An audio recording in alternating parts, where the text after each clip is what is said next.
Sveiks, Vēster! Kā tev klājas? Sveika, viss forši, paldies. Jā, kur mēs šobrīd atrodamies?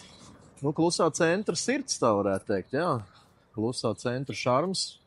Tas ir šobrīd labākais, tāds dzīvojamais kvartāls, jā, pieprasītākais tieši no dzīvokļiem, jā, gan pirkšanai, gan īrēšanai.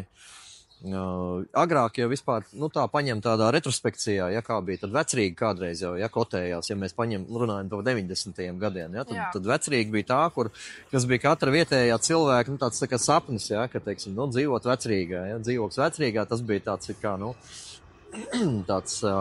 tā laika prēmijuma klase, varētu teikt, bet tas ir mainījies, tas jau mainījās jau kopš tiem, treknajiem gadiem, ja tiem, pirmskrīzes gadiem, ja, kad arvien vairāk attīstījās turisms, arvien vairāk parādījās tie britu tātad arī vecpuišu ballīšu apmeklētāji, un tagad faktiski Vecrīga ir vairāk bāri, kafejnīcas, restorāni, iestādes, protams, arī, ja, bet tas vairs nav tas klusais, mierīgais, tā mierīgā vide, ja, kas ir cilvēkiem vajadzīga priekš, tādas premium klases, rajoni, ja, tas, kas, to, ko tagad piedāvā klusais centrs, ja, ka šeit ir skaista arhitektūra, ja, tad šeit nav sabiedriskais transports, ja, kas joņo cauri ielām.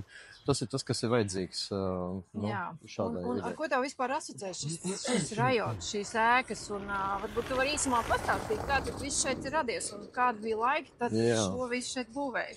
Pirmām kārtām man jau tas asociējas ar Jugendstilu, ja, jo tas ir tā ir tāda Jugendstila pērle, ja, arī šī te Alberta iela, ja, taču sanāk viena no tos 5 Eiropas tādām Jugendstila ielām, ja, tas ir tas galvenais mantojums, ja, tas arhitektūras mantojums, ja, kas ir radies faktiski pirms Pirmā pasaules kara, ja, kad šajā te īsajā periodā, ja, tas bija tas, ko tagad daudz piesauc pēdējā laikā Armitsteda, ja, mēra Armitsteda laiks, kad bija uzplaukums, jā, kad tajā laikā tur būvēja simtiem šo te Jugendstilu māju, faktiski kaut ko 10 gados, ja, tad tajā laikā šis rajons viss bija tas liels būvlaukums, ja, kad te vienkārši, tur būvniecība kūsāja, ja.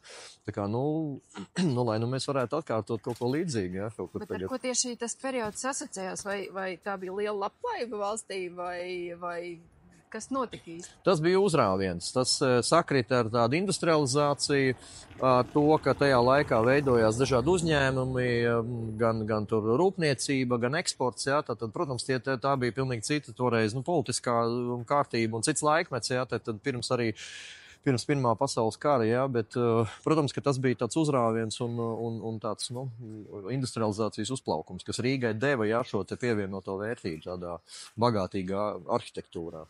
Un tagad, tā kā esot ar šo, vai mūsu īpašumu esot ar šo lielo, skaisto nekustamā īpašumu tādu bagātību, kas notiek tieši šī segmentā, tādā premium segmentā? Kas notiek ar cenām, un varbūt var arī nokomentēt, kaut kā salīdzināt, kas notiek šeit vai pie mūsu kaimiņiem. Godpilnā 3. vieta, jo mēs atpaliekam šobrīd gan no Tallinas, gan no Viļņas. Tas ir tas, kas man personīgi nepatīk, ka mēs esam šo te, Baltijas metropoles statusu, esam viņu pazaudējuši, jo šobrīd mums tāda vidējā cena arī šajā te, premium klasē, mums ir viņu, kaut kādi 3,5 tūkstoši eiro, ja tā varētu teikt. Protams, tās cenas sasniedz, ja mēs skatāmies kaut kādu pēdējo statistiku, viņas sasniedz arī, piemēram, ir tur 6,000 eiro mēs varam uzraut, ja, piemēram, ja, tad līdz šādam līmenim, bet tai pašā laikā gan Tallinā, gan Viļņā tās cenas ir krietni priekšā, ja, jo tur notiek darījumi 9,000 eiro kvadrātmetrā, 10,000 eiro. Līdz ar to mēs šo statusu esam tādā ziņā zaudējuši, ja, un būtu, protams, labi, ja mēs varētu to atgūt. Ja. Jo šobrīd mēs principā cenas mums atpaliek šobrīd ne tikai tajā premium segmentā, un tur tas ir visizteiktāk, jo tas... Mēs esam arī šī rajonā, varbūt mēs to varētu arī premium. Jo tur tā delta ir vislielākā, jā, bet arī pārējos segmentos šobrīd mēs atpaliekam no Viļņas un Tallinas, jā. Kā tu redzētu, kam būtu jānotiek, lai mūsu valstī arī uzplauktu, teiksim, mūsu valsts? Jā. Tas ir ļoti sarežģīts un tāds komplekss jautājums, jo mēs to, mēs to vairs nevaram panākt tādā kaut kādā viena gada vai nu, īstermiņā tas vairs nav iespējams. Protams, viens no tiem risinājumiem, kā to izdarīt, kā to pātrināt, ir investīcija piesaisti. Pie tā ir noteikti jāstrādā gudri, pārdomāt, kā piesaistīt investīcijas, kā veicināt starptautiskās investīcijas, lai viņas nāk Rīgā. Ja?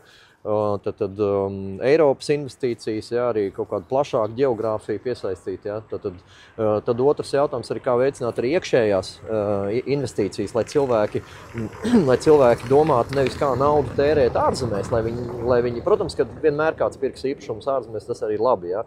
Bet lai viņiem šobrīd nav tāda kā panika, ja, ka viņi grib kaut kur tā kā mukt projām, ja, un domā, ka šobrīd tagad pirkt šeit nevajag. Tiksim, tas ir tā nepareiza polemika, ja, to pie tā vajadzētu strādāt. Ja, tad jādomā arī par šo par drošības jautājumiem, jādomā par to, kā veicināt iekšējo investēšanu. Bet vienmēr jau, teiksim, tās īpašuma cenas attīsta divi momenti. Ja? Tad ir vai nu iekšējais patēriņš, ja, kā vietējie cilvēki, tā kā Viļņā, piemēram.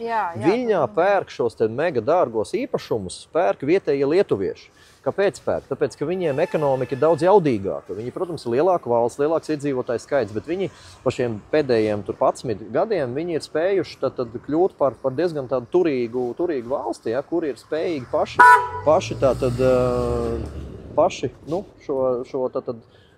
šos īpašumus dārgos pirkt. Ja. Bet mums ir nepieciešams arī tā ekonomiskā, mums jādomā par ekonomisko attīstību. Ja. Mums jādomā par to, kā palielināt pirktspēju. Ja tas nav tiksim, tāds īsti tad investīcija piesaist, tas ir viens jautājums, bet ir jādomā, tas jau ir vairāk pēc tam valsts pārvaldes jautājums, ja, kas ir nodokļu politika, kas ir ražošanas attīstība. Ja, mums, piemēram, kas Lietuvā ir šie galvenie rādītāji, viņiem šis labklājības apjoms ir lielāks, ir uzkrāts, jo tur ražošana Baltijā šobrīd rūpniecība ir pirmajā vietā. Viņiem, teiksim, ir daudz uzņēmumu, kas ir ar lielu kapitalizāciju, ja, tad cilvēki līdz ar to pēc tam ir spējīgi arī iegādāties dārgus īpašumus. Ja. Mums ir pie tā vēl ir garš ceļš ejams. Es domāju, ka, lai mēs tā atgūtu šo tādu Baltijas metropoles līmeni, mums ir vajadzīgi minimums 5 gadi. Ja. Tas ir darbs gan protams, kad privātā sektora un valsts pārvaldes, bet ja nemainīsies valsts pārvaldē šī pieeja, ja, par to, ka vispār ka uzņēmēji, tad pirmkārt jau valstī ir jāciena uzņēmēji par to, ka uzņēmēji rada šīs darba vietas, maksā nodokļus, ja, jo mums vispār budžeta ieņēmumi 4/5 4/5 no visiem budžeta ieņēmumiem ir nodokļu maksājumi. Nodokļus jau ģenerē uzņēmējs. Ja. Mums ir jābūt vairāk šim uzņēmēju darbības atbalstam. Mēs nedrīkstam radīt apstākļus, ka mums šobrīd uzņēmēji mūku kaut kur, piemēram, reģistrē tos pašus uzņēmumus vai nu Igaunijā vai Lietuvā dēļ, piemēram, kaut kādām tur banku politikas, ja, kas pieņemsim viņus spiež ārā, ja, ka viņiem šeit ver ciet kontus un viņi ir spiesti kaut kur citur migrēt, vai arī dēļ vēl kaut kādiem nodokļu jautājumiem, ja, ka viņi pārceļ biznesu no Latvijas prom citur. Tas nav labi, ja, mums ir tas jādabū atpakaļ, ja, un jādomā to, kā vairot šo vietējo labklājību, lai mūsu pašu cilvēki arī spētu arī atļauties pirkt arī šos skaistos īpašumus. Jā. Labi. Tāds viedoklis. Jā, ļoti interesanti. Paldies.